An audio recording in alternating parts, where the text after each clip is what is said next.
Buenos días, buenas tardes. Estamos aquí en otro encuentro de Luces y Sombras del Filosofar, en esta tercera temporada por YouTube.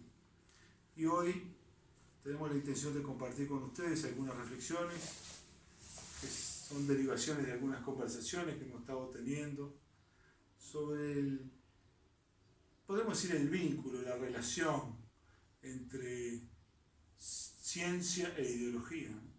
Buenas tardes. Buenas tardes. Es difícil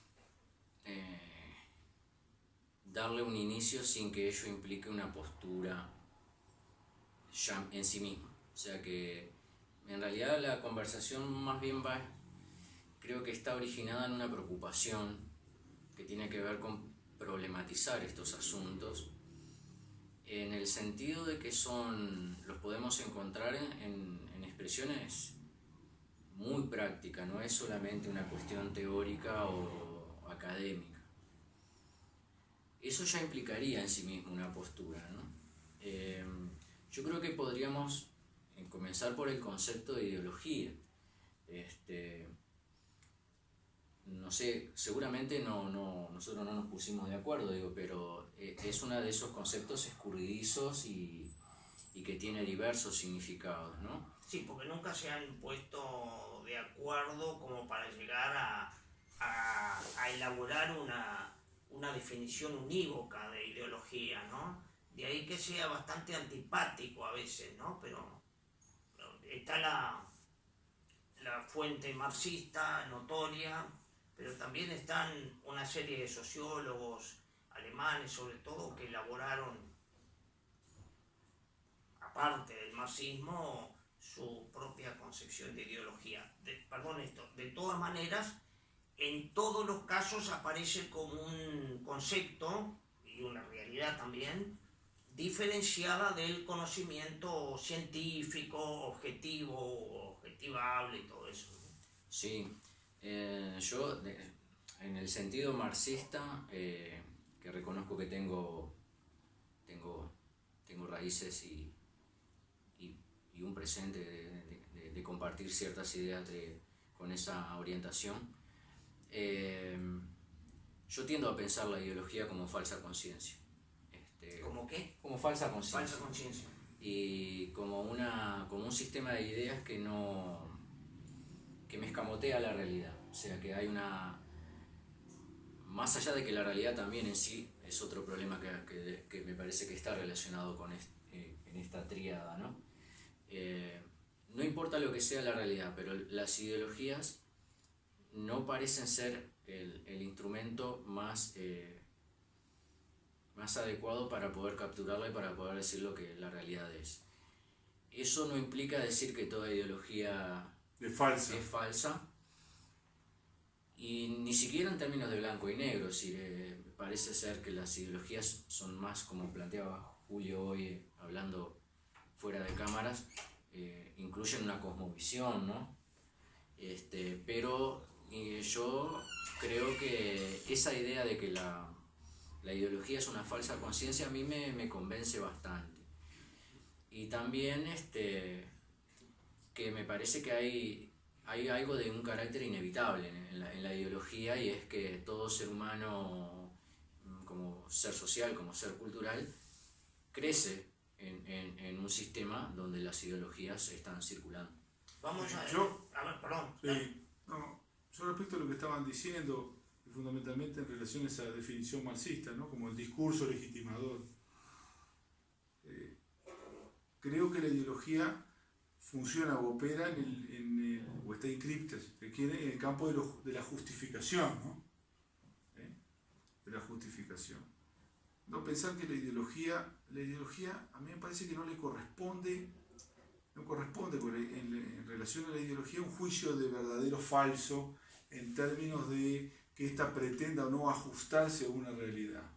Intento pensar a la ideología como un discurso de legitimación de una cierta noción del bien y del mal, y esto se conecta un poco con lo que decía Julio de las cosmovisiones, ¿no? Tiendo a pensar a la ideología muy vinculada como directamente asociada al discurso prescriptivo, al discurso que no pretende retratar la realidad, sino que pretende justificar que la realidad se ordene de una manera determinada. Y cuando hablamos de ordenar la realidad, naturalmente estamos pensando en la realidad de la socialidad, ¿no? En la realidad social.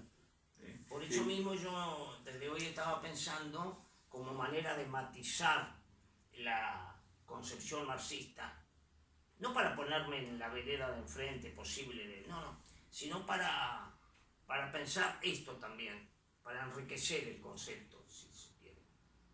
Que los antropólogos, allá por a mediados del siglo XIX, cuando sobre todo los ingleses empezaron a ir a las tierras ignotas de Nueva Guinea y de Borneo y de las islas del Pacífico, y encontrarse con otras sociedades tan diversas en todo sentido de las occidentales, descubrieron que algo que, bueno, después parece obvio, pero en su momento no, es que el conjunto de ideas, llamémosle así, míticas de esos pueblos, era una manera de orientarse humanamente en ese contexto geográfico y natural donde tenían que desarrollarse y donde, digamos así, en términos un poco literarios, donde la naturaleza muchas veces se vuelve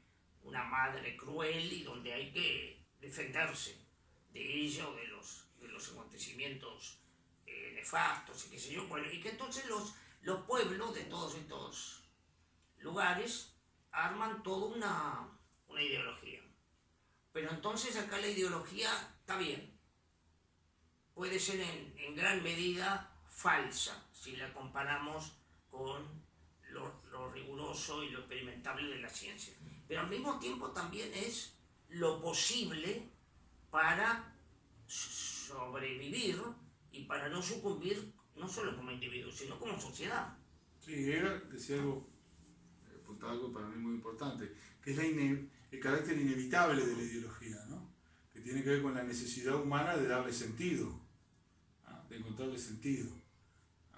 Sí, en relación a eso, por el lado de la antropología, el carácter de coherencia interna que tiene una ideología, en este sentido, como una cosmovisión, como una forma de interpretar y de orientar la vida, ¿no? Sí, lo que adquiere orden y coherencia son los mitos en los distintos pueblos estos, ¿no? De ordenar la relación del sujeto con el mundo, ¿no? Sí. De manera como un ordenador hasta de la experiencia. Exactamente. A mí también me parecía que es importante el Gramsci, que también viene de esa tradición marxista. Él hablaba de la ideología como un instrumento también liberador, ¿no? ¿También? Liberador. Uh-huh. O sea que él, si bien pertenece a la tradición marxista y interpreta que hay ideologías que decididamente escamotean la realidad o la vuelven opaca para el sujeto e inaccesible y por lo tanto tienen un carácter dominador, también hay en la ideología un instrumento de construir una visión del mundo adecuada y una personalidad propia. O sea que dentro de ese mundo de las ideologías hay algunas de ellas que tienen un carácter de no solamente de legitimar, como decías vos, o confirmar, sino que además tienen una mejor interpretación de lo que son las cosas y de lo que es la historia y de lo que es más importante, de mi papel en la historia. En ese sentido me parece que también es importante ver que las ideologías se parecen como en tantas otras cosas, a procesos, ¿no? A procesos. Sí, procesos. Yo insisto con la idea de que la ideología está básicamente para mí inscripta en el territorio de lo prescriptivo, si quieren, de lo deontológico. En esto, pensando, me acuerdo de Kant, cuando decía, toda filosofía práctica tiene que sustentarse en una antropología moral. Es decir, La idea del orden que quiero que quiero imponer y que necesito justificar, el orden que entiendo que es correcto, tiene que ser un orden adecuado, pensando en lo que decía Kant, adecuado a la naturaleza del hombre.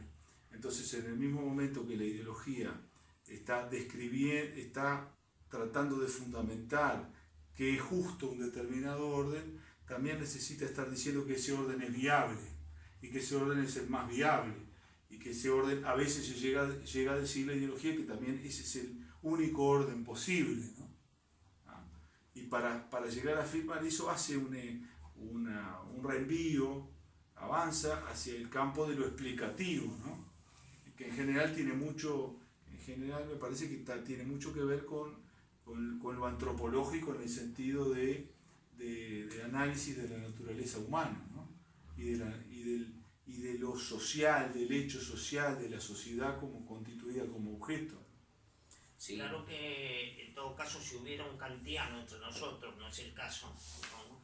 Diría, defendiendo a Kant, que esa estructura deontológica de la que tú hablabas, claro, que implica el orden moral,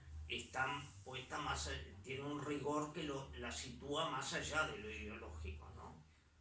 Tiene un carácter metafísico, claro.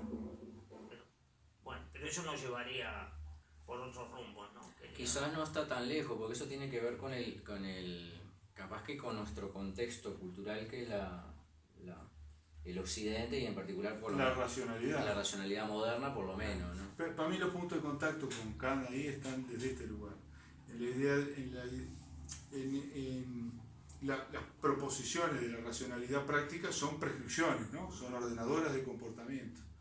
Y la ideología, en tanto discurso prescriptivo, justificatorio, define una cierta idea de cómo debe ordenarse lo social, digamos, y en el fondo está prescribiendo, ¿no? Claro, pero claro que en todo caso, defendiendo lo de Kant, digamos, lo ideológico puede tener una prescripción muy rigurosa, pero está acotado a lo que implican los límites de la sociedad desde la cual emerge. Y Kant diría que eso lo de él es absoluto. Claro, tiene una validez. Va más allá lo prescriptivo, el conjunto de las máximas y todo lo demás, que lo acotado por una determinada sociedad. Él no estaría de acuerdo con eso. Sí. Como Marx tampoco estaría de acuerdo si le decimos que él también hace ideología. Claro. Porque además de una explicación histórica, en el marxismo podemos encontrar una cierta representación de cómo debiera organizarse la sociedad humana. Estamos de acuerdo en que en estos tiempos las ideologías están como mal vistas, ¿no? Sí. Hay como uno escucha en los ambientes periodísticos, académicos o pseudoacadémicos, hay como ver a la ideología como una tiranía, como una especie de mala influencia del pensamiento racional. Algo así como que la racionalidad y la racionalidad científica, cuando están muy cercanas o muy impregnados de ideología, se alejan de la verdad, ¿no? Como si fuera posible esa exigencia. A partir de la posmodernidad y del fin de las ideologías y o lo que es lo mismo, la monopolización de una ideología, digamos. Sí, que implicaría que todas las verdades dan igual y que no hay posibilidad de argumentación superior, digámoslo así. Estamos de acuerdo que hoy ya no estamos en la modernidad, pero eso no implica que no haya ideologías y que no haya ideologías que sean más verosímiles o que tengan un carácter de más razonable, ¿no? Sí, me parece que hoy, justamente, si hay una época donde hay ideologías, es esta, digo, ¿no? Yo creo que ese ejercicio de negar lo ideológico es un ejercicio encaminado a negar toda discusión en torno al bien y el mal. Y en el fondo es en términos, si quieren, más concretos, más sociales, me parece que es la generación de un clima que niega la posibilidad de discutir los criterios de justicia. Ajá. Que se cierra la discusión de los criterios de justicia. Vos ves como una intencionalidad en ese... Sí, que en el fondo lo que están queriendo es no discutir... Sí, los criterios de justicia. Es dejar a salvo los criterios de justicia del debate, de la discusión pública, porque cuando se repliega la ideología, por ejemplo, vamos a llevar el territorio estricto de lo político. Bien. Cuando la ideología se retrae del campo de lo político, la discusión política pasa a ser una discusión del orden de lo instrumental, de los imperativos hipotéticos, estoy con Cano, pero de los imperativos hipotéticos, ¿no? De los condicionados. Claro, de los instrumentales, de las cuestiones instrumentales, pero pierde carácter sustantivo. No se está discutiendo en torno a si un orden político, social es más justo que otro. Se clausura esa discusión, ¿no? Pero ese ejercicio en general se puede hacer porque se hace partiendo de la presuposición que hay un orden que dado que no se puede discutir. Por eso, yo te estaba escuchando y lo políticamente correcto y hasta lo científicamente correcto y lo moralmente correcto para una posición de este tipo se solapa con el famosísimo sentido común para esta gente, para los que plantean esto, y entonces se da por admitido como lo verdadero por antonomasia un orden determinado. Y ¿qué? siendo así que cuando uno lo ve de afuera se da cuenta de que aquello está impregnado por circunstancias acotadas e ideológicas. Estaba pensando en lo que está pasando en Bolivia en estos momentos con esta especie de fundamentación, entre comillas, de que lo boliviano no implica o deja de lado lo indígena, por ejemplo, en los argumentos, otra vez entre comillas, de los golpistas. Claro. Que hay una remisión al sentido común y al conocimiento científico y a la ciencia, ¿no? Porque se deja de lado la discusión de la justicia en base a la idea de que un determinado orden es el orden natural, es el orden que refleja el estado natural de las cosas. Es, ¿no? Él con la E mayúscula. Exactamente. Y lo que nos permite acercarnos a descubrir bien ese orden es la ciencia. Y la ideología es como una cosa que viene a entorpecer todo, a complicar la resolución práctica de los problemas. Les voy a decir algo. Yo he escuchado, por ejemplo, esto como en referencia a algunos actores políticos o algunos actores de la sociedad que toman decisiones. Fulano es muy práctico, señalando con ello una virtud. ¿No? Y en realidad se puede ser muy práctico en la organización de un campo de concentración o en la consolidación de un orden efectivamente emancipatorio. En ambos casos se puede ser muy práctico. Digamos, la practicidad aparece en un orden para mí subordinado, ¿no? Condicionado como valor a los fines perseguidos. Sí, yo estoy de acuerdo en que la cuestión de la ética, y vos hablabas del bien y del mal, yo diría en mis palabras sería, en términos, la ética no puede dejar de estar involucrada en lo ideológico, inclusive yo diría en la inteligencia racional. Porque el ejemplo es del campo de concentración, el campo de concentración era sumamente eficiente, racionalmente organizado en cuanto a sus objetivos y a los propósitos, al cómo y a la utilización de los recursos. Sin embargo, era una barbarie. Bueno, vos sabés que el que justificaba ese orden tan eficiente y aceitado era Eichmann, mientras lo estaban juzgando allá en Israel. Eso está incluso escrito por Hannah Arendt cuando estaba de periodista ahí siguiendo el juicio, ¿no? En la banalidad del mal. Sí. O sea, Eichmann hasta de rato se sorprendía de que quisieran juzgarlo por un prodigio, por un supuesto prodigio. No, pues porque en realidad el campo, el láger como tal, funcionaba correctamente y hasta estaba dando criterios de cómo trabajar bien a los internos, etc. Sí. ¿No?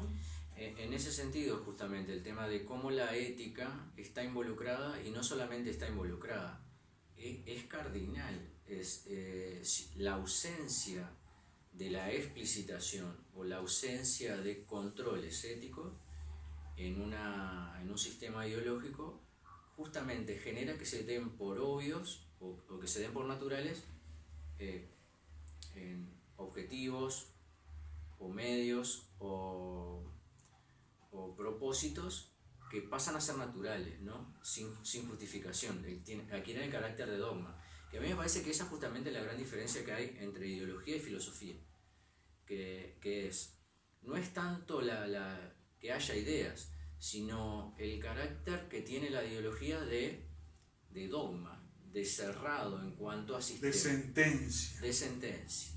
Que en el carácter de la filosofía queda más más recotada al problema y al diálogo, a la problematización. Por supuesto que hay respuesta, pero siempre tienen un carácter un poquito más flexible. O sea que en el dogma no hay posibilidad de revisión. En la filosofía sí, ¿no? Es lo mismo que planteaba Popper para la ciencia. Tanto la ciencia, digamos, vamos a forzar un poco la cosa. Sí. La ciencia, tanto como la filosofía, son falsables, son capaces de, a través de nada menos que de la reflexión, de volver sobre los pasos para ver si aquello necesita revisión, sí o no. Una pregunta que yo quería hacerte, y como si yo fuera un escucha desprevenido. ¿Y qué tiene de malo lo instrumental? Que la ideología naturalice lo instrumental o lo práctico. Es decir, ¿qué puede tener de malo simplemente hacer énfasis en lo numérico, en los resultados, en el método y no tanto en las ideas? Que implica un renunciamiento al análisis racional o la discusión racional en torno a lo justo y lo injusto. Si yo me detengo allí, si yo me quedo únicamente inmerso en el campo de lo puramente instrumental, es un renunciamiento a eso. Y en el fondo implica un ejercicio encaminado a la validación de una cierta facticidad, ¿no? Deja salvo, implica negar el control de racionalidad del orden social. Como lo que planteaba Julio en la medida. Entonces nunca va a poder ser demostrado como exactamente en su exactitud o inexactitud. O sea que poniendo como ejemplo una sociedad extrema, una sociedad extremadamente conservadora, no permitiría ni la revisión, entonces se mantendría siempre, digamos así, la tradición como criterio de verdad, y entonces ahí, claro, uno ya no ve ni el cambio, ni la posibilidad de revisión, ni la posibilidad de cuestionamiento racional. Ni ninguna otra opción. Digamos, en el orden de los discursos reaccionarios, ¿no? Desde pensar el orden como un determinado orden, como un orden natural y por tanto inevitable, hasta el subjetivismo moral o axiológico, ¿no? Muy corriente en un tiempo en la filosofía anglosajona, ¿no?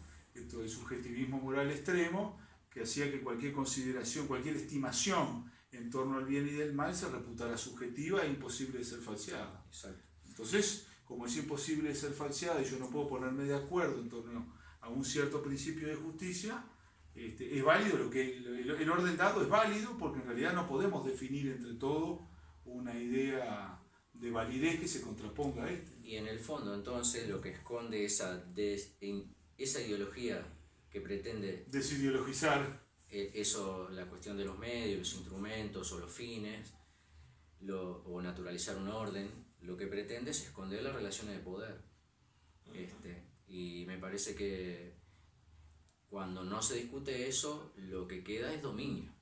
Pero no poder en el sentido de Foucault, sino poder en el sentido de sujeción, de dominación. Y ahí lo que digo, si eso no se puede fundamentar, no se puede discutir porque adquiere el carácter de dogma, esas relaciones de poder son naturalmente injustas. Yo cuando te escuchaba hace un rato estaba pensando en eso, citaste a Gramsci, Claro, porque la ideología, yo insisto con esto de inscribirla en esto de lo deontológico, lo prescriptivo, discurso legitimador de un orden, ese orden puede ser de dominación o no, o puede no ser un orden de dominación. Ahí capaz que me matiz con el sentido marxista más clásico del concepto de ideología, ¿no? Ahora, una manera, de una forma de fosilizar ese orden es, y esto tiene que ver con lo que estamos abordando con el centro del tema de hoy, es de alguna manera, permítanmelo decir así, solapar la ideología a través de la ciencia. Podríamos dejarlo planteado. Como para el próximo programa. Sí, porque todavía no hemos hablado nada menos que del conocimiento científico como tal, ¿no? Que requiere tiempo. Y ver las vinculaciones que tiene con lo ideológico, hacer entrar a los análisis de Kuhn, sus revoluciones científicas también, ¿no? Paradigmas. Y a otros amigos. Y a otros amigos. O Foucault, que vos lo trajiste el pasado. Muy bien. Bueno, buenas tardes. Buenas tardes, muchas gracias.